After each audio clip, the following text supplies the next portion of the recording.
지난주에 이어서 너희도 그럴 때에 두 번째 시간 말씀을 나누도록 하겠습니다. 지난 시간에 솔로몬 성전을 짓고 나서 솔로몬이 하나님께 특별한 기도를 올려드리죠.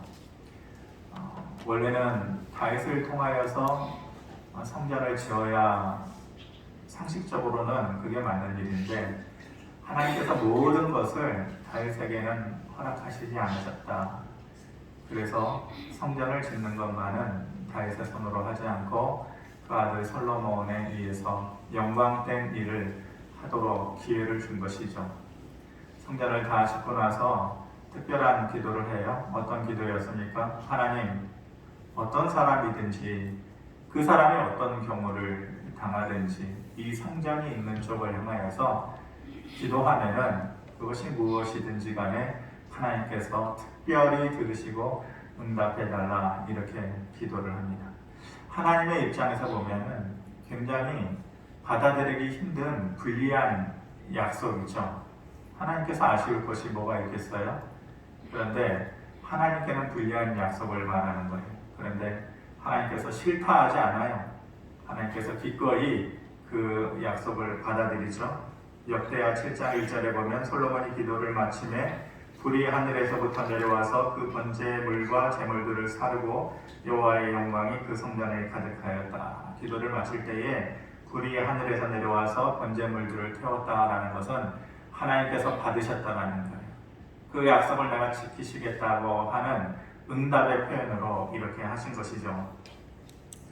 그래서 지난주에 하나님께서 어떠한 경우에 그 기도에 응답해 주시겠는가 세 가지의 경우를 말씀드렸습니다. 기억하실지 모르겠지만 주보 뒷면을 보면은 나와 있겠죠. 첫 번째는 어떤 경우입니까? 너희가 억울한 일을 당했을 때에 사람 찾지 말고 성전을 향하여서 하나님께 기도하라 그렇게 했죠. 그 두 번째는 너의 삶이 살다가 쑥대밭과 같은 삶이 되었을 때에 하나님을 기억하라. 세 번째는 너의 삶 속에서 너의 힘이 부족해서 이루지 못하고 발버둥 치는 일이 있다면 그때에 발버둥만 치지 말고 하나님을 향하여서 기도하라 이렇게 말씀드렸습니다.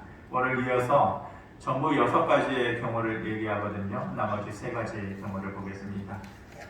첫 번째는 뭡니까? 너의 삶이 바닥과 같은 인생이 되어질 때에 바닥과 같은 인생 되어질 때에 32절 말씀 같이 한번 보겠습니다. 시작. 주의 백성 이스라엘에 속하지 않은 이방인에게 대하여도 그들이 주의 큰 이름과 능한 성과 표심판을 위하여 먼 지방에서 와서 이 성전을 향하여 기도하거든.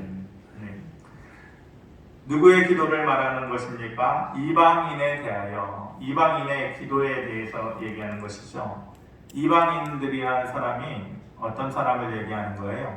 여러 가지 표현으로 말할 수 있지만은 지금 32절에 나온 말로 표현을 한다면은 먼 지방에서 온 사람들이다 이런 말이에요. 먼 지방에서. 그러니까 정통적인 이스라엘 사회 안에 있는 사람이 아니고 정통 유대인들이 아니고 먼 지방에서 온 사람들, 다른 사람들이라는 거예요. 정통 유대인들과는 철저하게 구분되어진 사람들이죠. 그렇기 때문에 같은 사회를 살아도 사회적인 기회가 그들에게 똑같이 주어지지 않았어요. 인간답게 살아가는 데 있어서 뒤떨어진 삶을 살 수밖에 없었던 것이 바로 이 이방인들이죠. 그 보이지 않는 차별의 벽이라는 것을 완전하게 깨뜨리신 분이 예수님이셨어요. 수천 년 동안 이 이방인에 대한 의식이 지워지지 않고 이방인들은 그렇게 바닥과 같은 인생을 살 수밖에 없었죠. 그런데 예수님께서 그 벽을 깨뜨리신 것이에요. 그리고 그 제자들에 의해서 서서히 이방인도 자기들과 같은 하나님 앞에서의 은혜의 대상이고 약속의 대상이고 구원의 대상이라는 것을 그때서야 비로소 인정하게 된 것이죠. 그런데 그 예수님의 시대가 되기 이전까지는 이방인은 영원한 이방인이에요. 그들은 가지지 못하는 것이 있었고 약속받지 못하는 것들이 있었어요. 첫 번째로 뭘 받지 못하느냐? 율법을 받지 못했어요. 하나님께서 이스라엘 모든 백성들에게는 율법을 주셨어요. 율법을 주신다는 의미는 하나님의 약속도 더불어서 주신다라는 거예요. 그들이 율법을 받지 못했다라는 것은 약속을 받지 못한다라는 거예요. 무슨 약속을 받지 못해요? 구원받는 약속을 받지 못해요. 은혜 받는 약속을 받지 못한다라는 것이에요. 그리고 그들은 제사를 드릴 수가 없어요. 이스라엘 정통 유대인들이 하나님께 드리는 것처럼 제사를 드리지 않아요. 하나님께서 그 제사를 받지 않는다고 했어요. 하나님께서 제사를 받지 않는다라는 것은 무엇을 해주지 않는다라는 거예요. 이스라엘 백성들은 제사를 드림으로 인해서 자기의 죄를 그 제물에 전가시키고 나는 용서받았다 이렇게 하잖아요. 제사를 드리지 못한다는 것은 하나님께로부터 용서받지 못하는 삶이다라는 것이. 그러니까 그들의 삶이라는 것은 계속해서 바닥 인생이 될 수밖에 없는 것이죠. 그리고 그들은 대부분 성 밖에 사는 사람들이었어요. 성 밖에 사는 사람들. 성 안에 사는 사람들, 제가 몇 번 말씀드렸죠. 성 안에 사는 사람들을 우리는 흔히 부르조아다, 부르조아 이렇게 불러요. 성 안에 있는 사람들은 모든 것을 누리면서 사는 사람들이에요. 요즘식으로 얘기하면 금수저다 이렇게 말할 수 있겠죠. 그런데 그들은 성 밖에 사는 사람들이었어요. 쫓겨난 사람들이었고 공동체에 속하지 못하는 사람들이었어요. 그리고 예배에 참석지 못하는 사람이었어요. 그들은 가난의 악순환 속에서 힘들어하는 사람이고 아픔이 계속해서 그들의 삶을 억누르는 그런 삶을 살 수밖에 없었고 부끄러운 자였고 외로운 자였고 그리고 가난한 자들, 바로 이것이 이방인의 삶이었어요. 그들의 신분이 어땠는가, 그들의 삶이 어땠는가 단적으로 또 구체적으로 말해주는 것이 에베소서 2장 12절 말씀인데 보면은 이렇습니다. 그때 너희는 그리스도 밖에 있었고 이스라엘 나라 밖의 사람이라 약속의 언약들에 대하여는 외인이요 세상에서 소망이 없고 하나님도 없는 자이더라 이렇게 말합니다. 그 이방인의 삶에 대해서 얘기하면서 밖에 이렇게 얘기하고 있잖아요. 그리스도 밖에 있는 자고 이스라엘 밖에 있는 자고 약속 밖에 있는 자들이다.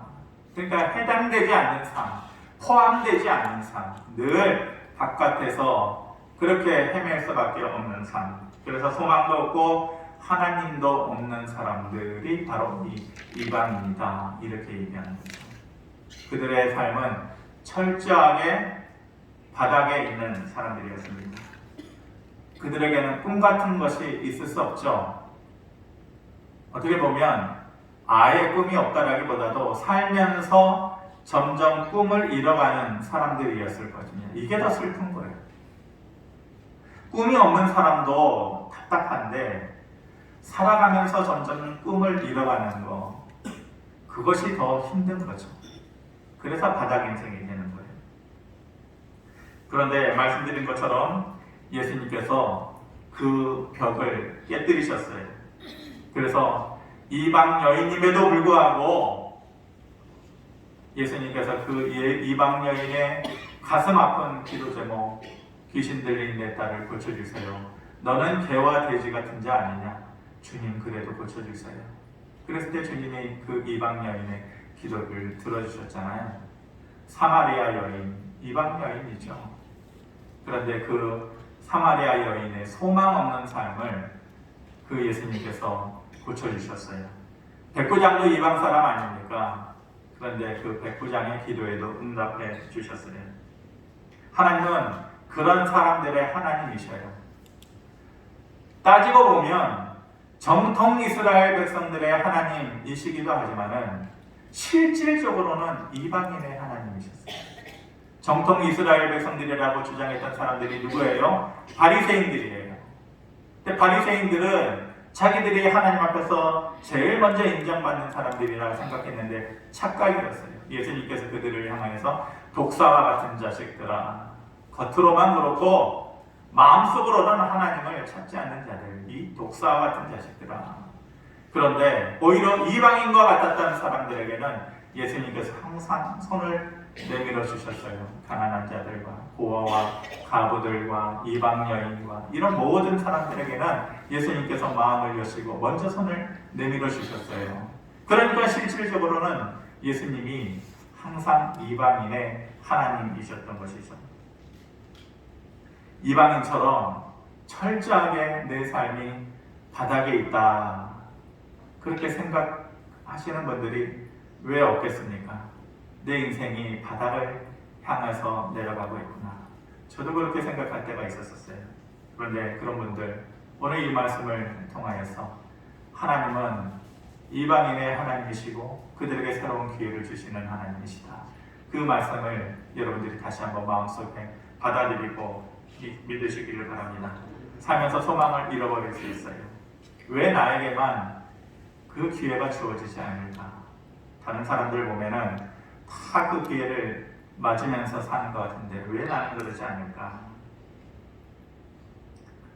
하나님께서는 철저하게 바닥에 내려간 사람들을 향하여서 오시는 분이에요. 그들이 바닥을 딱 치고 주저앉아 있을 때에 하나님께서는 그들에게 찾아오셔서 새로운 삶의 용기와 기회를 주시는 분이시죠. 항상 하나님이 그렇게 하셨어요. 그렇게 되기 전에 찾아와서 용기를 주고 힘을 주면 좋은데 하나님이 참 얄궂으셔요. 바닥을 칠 때에 하나님께서 오셔요. 이방인과 같은 삶을 살아간다. 슬프겠죠. 마음 아프겠죠. 하지만 소망과 기회가 있는 것이에요. 하나님은 그런 자의 하나님이시기 때문에 그런 것이죠. 두 번째로, 너희가 어떨 때 기도하라고 합니까? 삶의 큰 일을 앞두고 있을 때에, 너희가 살아가면서 엄청나고 큰 일을 앞두고 있을 때에 너의 힘만 의지하지 말고 하나님을 향하여서 또 성자를 향하여서 기도하라, 이렇게 말씀하십니다. 34절에 보면은 주의 백성이 그 적국과 더불어 싸우고자 하여 주께서 보내신 길로 나아갈 때에 그들이 주께서 택하신 이 성과 내가 주의 이름을 위하여 건축한 성전이 있는 쪽을 향하여 주께 기도하거든 하나님 내 기도 들어주세요, 이렇게 말하는 거죠. 그 당시에 나라의 입장으로 보거나 개인적인 입장으로 보거나 가장 큰 일이 뭘까? 인생 살면서 가장 큰 일, 그것은 전쟁이에요. 전쟁. 그들에게 있어서는 가장 큰 일이 전쟁이에요. 모든 것을 걸고 하는 거죠. 그 전쟁이라는 것은 단순히 이기고 지는 것이 아니에요. 하루아침에 모든 사람의 인생을 확 바꿔놓는 것이죠. 그러니까 전쟁이라는 것이 그들에게 있어서는 가장 큰 일이었어요. 이스라엘 백성들이 전쟁을 하는 방법은 좀 독특해요.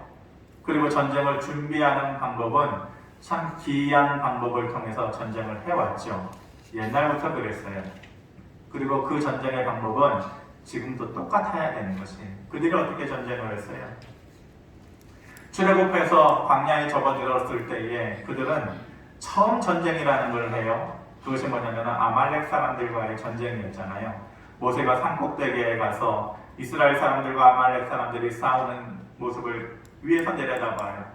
그리고 하늘을 향하여서 두 손을 들면 그 전쟁의 잼뱅이와 같았던 이스라엘 백성들이 그 전쟁을 이기는 거고, 손에 힘이 빠져서 손이 내려오면 이스라엘 백성들이 지고, 이 전쟁이라는 것이 우리가 하는 게 아니구나, 하나님을 향하여서 손을 들면 이기는 것이구나, 전쟁은 그렇게 하는 것이구나, 처음 이스라엘 백성들이 전쟁에 하는 방법에 대해서 깨달은 것이 바로 이 아말렉과의 전쟁이었어요. 이스라엘 백성들은 항상 전쟁이라는 것을 그렇게 했어요. 세상 사람들은 이해가 되지 않는데, 세상 사람들의 방법으로는 그렇게 해도 되지 않는데 이스라엘 사람들만은 그렇게 했단 말이에요. 손을 들면 이기고 하나님을 향하여서 손을 내리면 지는 것, 그것이 그들이 하는 전쟁 방법이었어요. 엘리야가 갈멜산에서 850명이나 되는 이방신들과의 목숨을 건 전쟁을 했을 때에, 하나님을 향하여서 하늘을 향해서 손을 올릴 때에 하늘에서 불이 떨어져서 물이 흥건하게 적셔진 그 재물을 불태웠어요. 850명이나 되는 이방신을 섬기는 그 제사장들은 온갖 소리를 지르고 자기의 몸을 긁어가면서 피를 내가면서 온갖 퍼포먼스를 다 해가면서 그들이 그 재물에 불태우려고 했지만 소용없었어요. 그런데 엘리야는 조용히 하늘을 향하여서 눈을 올리고, 하나님, 이 제단 위에 하나님의 불을 내려주셔서, 그랬을 때에 하늘에서 불이 내려져서 물로 흥건한 그 재물을 다 태웠어요. 그리고 그 850명을 모두 죽이는 영적 전쟁에서 이기게 된 것이죠.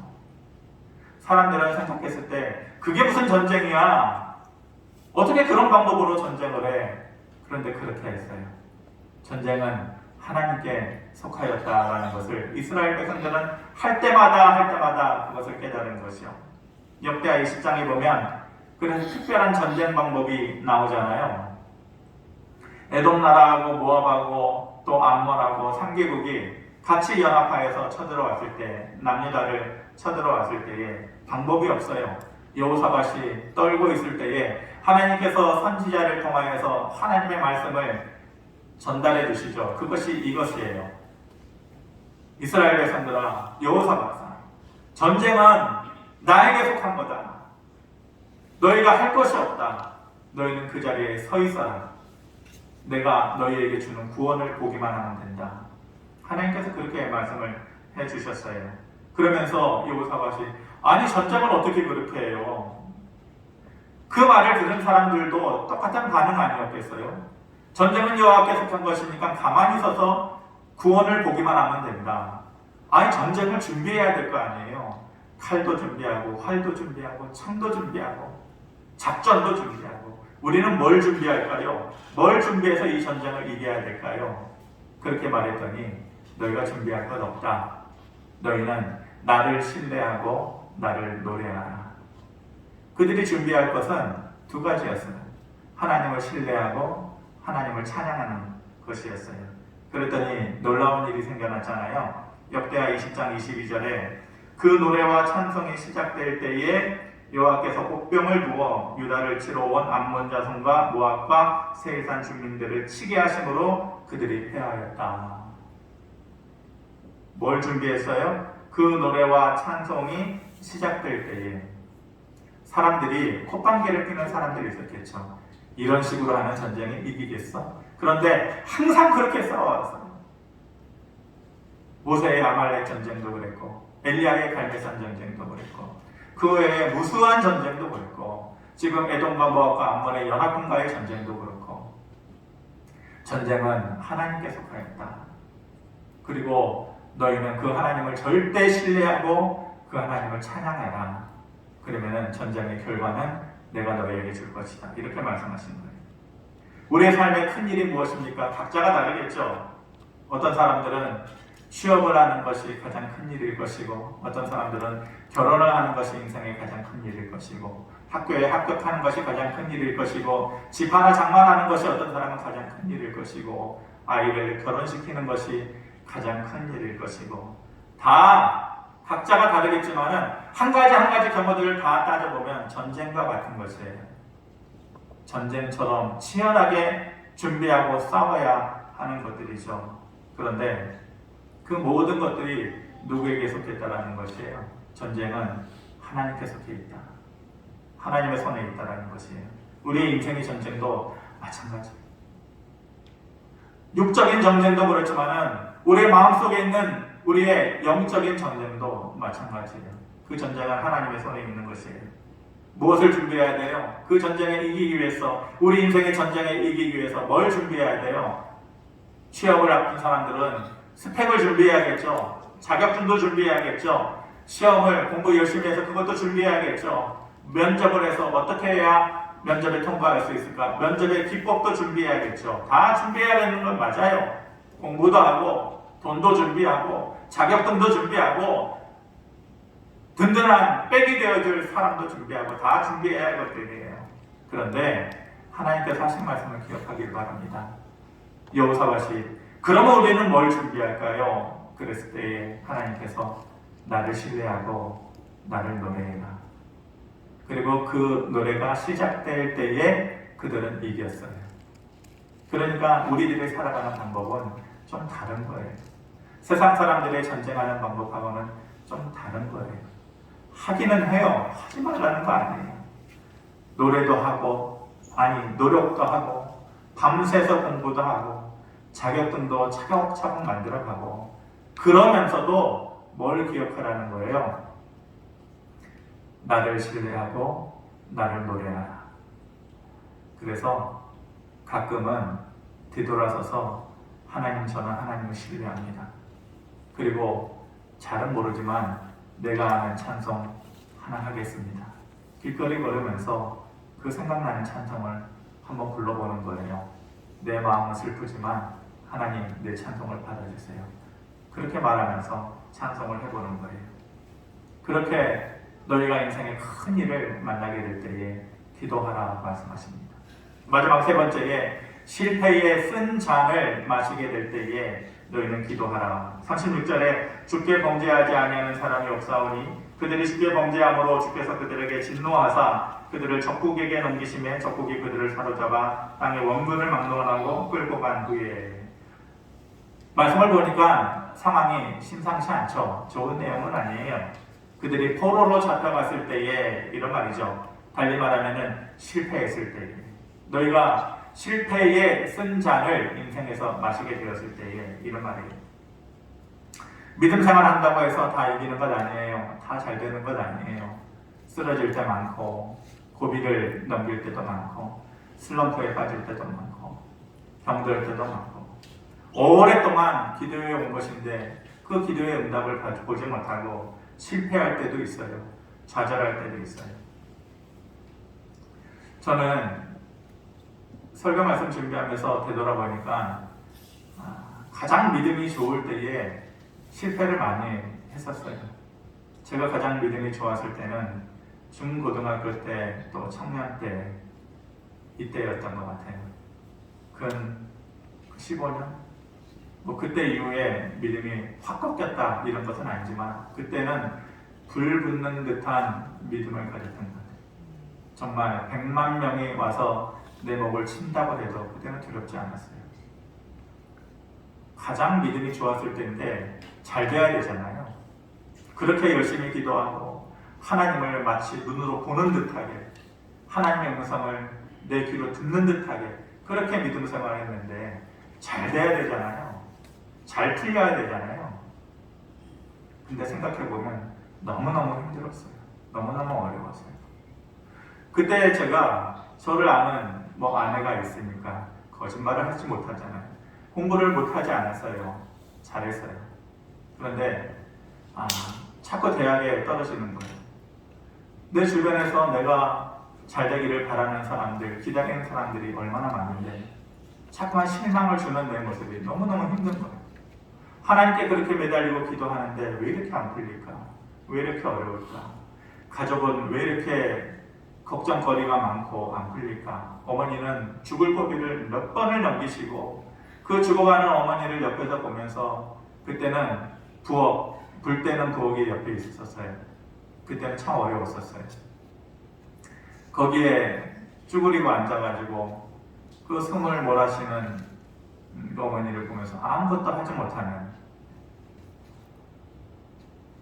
제 자신의 모습 때문에 무지 울었어요.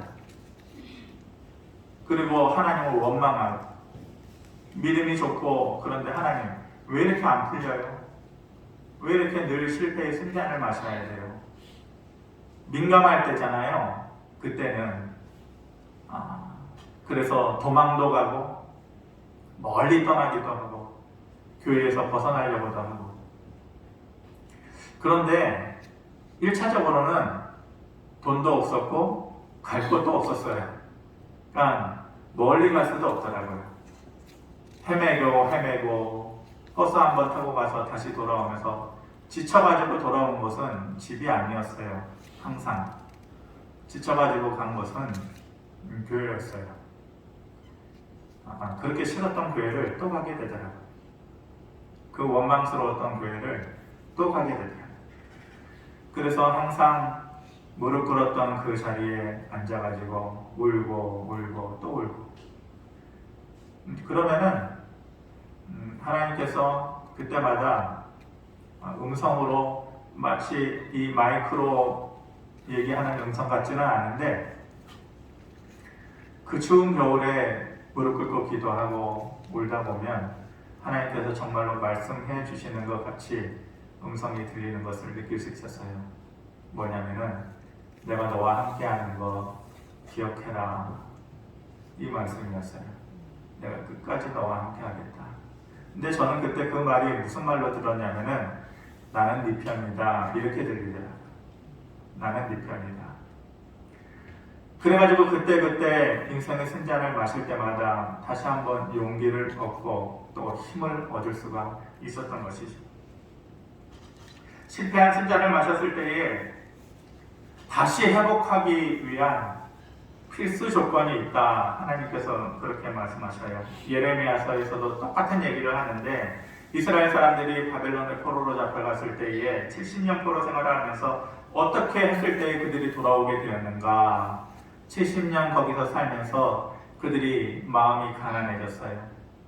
그전에는 목도 뻣뻣하고 마음도 교만하고 그랬는데 남의 나라에 포로 생활하면서 이제 비로소 하나님을 다시 찾게 되고 마음이 가난하게 되어진 것이죠. 그러면서 마음이 회복된 거예요. 그 회복이 되어졌을 때에 하나님께서 그들의 삶을 다시 회복시켜 주신 거예요. 여기서도 똑같은 말을 하죠. 역대하 6장 37절에 그들이 사로잡혀간 땅에서 스스로 깨닫고 그들을 사로잡은 자들의 땅에서 돌이켜 주께 간구하기를 우리가 범죄하여 폐역을 행하며 악을 행하였다. 뭘 하라는 거예요? 그들이 비로소 깨닫고 그들의 그곳에서 마음을 돌이키고 우리가 하나님 앞에서 잘못 살았습니다 라고 마음의 고백을 할 때에 하나님께서 그 인생의 쓴 잔을 이제는 비워주시겠다 이렇게 말씀하신 것이죠. 저나 여러분들 앞으로 살면서 인생의 쓴 잔을 또 마실 일들이 생기겠죠. 없지는 않을 거예요. 그럴 때마다 이 솔로몬의 기도를 여러분들이 기억하시기를 바랍니다. 괜찮다. 너희가 인생의 쓴 잔을 마시게 될 때라도 너희의 마음이 가난해져서 나를 찾으면은 내가 그 잔을 비워줄 것이다. 이 하나님의 말씀을 저와 여러분들이 기억하시기를 바랍니다. 믿음이 좋다고 해서 항상 잘 되는 것 아니에요. 항상 잘 풀리는 것 아니에요. 눈물도 그만큼 쏟아부을 때가 있어요. 그렇지만 지금의 제 모습을 보면은 어느 정도 하나님께서 그때의 약속을 지켜주신 것 같아요. 잠깐 기도라는 거 여러분들에게 소개해줬죠. 잠깐 기도. 살면서 이 솔로몬의 기도의 내용이 생각난다면 잠깐 기도하는 거예요. 하나님, 내가 억울한 일을 당할 때에 들어주신다고 했죠. 내 삶이 쑥대밭같이 되어질 때에 나를 도와주신다고 했죠. 내 힘이 모자라서 발버둥 칠 때 나를 도와주신다고 했죠. 내 인생이 이방인처럼 바닥에 내치게 될 때에 내 기도에 응답해 주신다고 했죠. 내 인생에 큰 일을 만나게 될 때에 하나님 기도하면 들어주신다고 했죠. 실패의 쓴 잔을 마시게 될 때에 하나님 내 기도에 응답해 주신다고 했죠. 잠깐 기도하는 거예요. 하나님 약속시켜달라고. 살면서 참 많은 일을 겪고 살고 또 겪고 살게 될 것입니다. 억울한 일을 당하고 쑥대밭과 같이 되어지는 경우들도 있겠죠. 그럴 때에 이 말씀, 오늘의 제가 전한 말씀, 마지막 말씀인데 역대하 7장 10절 같이 한번 읽어보겠습니다. 시작! 백성이 여호와께서 다윗과 솔로몬과 그의 백성 이스라엘에게 베푸신 은혜로 말미암아 기뻐하며 마음에 즐거워하였더라. 이 모든 솔로몬의 기도가 마쳤을 때에 백성들이 그 베푸신 은혜로 말미암아 기뻐하며 마음에 즐거워하며 돌아갔다라는 거예요. 솔로몬의 그 기도가 마쳤을 때에 기뻐하며 즐거워하며 돌아갔다라는 것은 뭐였다라는 거예요? 그 기도에 대한 확신을 공감했다라는 거예요. 솔로몬의 그 기도를 나도 믿습니다 하면서 돌아갔다라는 거예요. 그랬을 때에 마음에 기쁘고 즐거움으로 돌아갔다라는 거예요. 제가 그 솔로몬의 기도의 내용을 설교에 담아서 그대로 여러분들에게 전해드렸습니다. 여러분들이 정말로 그렇군요. 공감하실 때에 여러분들은 저 문을 열고 나가면서 기쁘고 즐거운 마음으로 또 한 주간의 삶을 살아갈 수 있을 것입니다. 제 설교가 잘했냐 못했냐를 따지지 말고 믿음으로 받아들이시기를 바랍니다.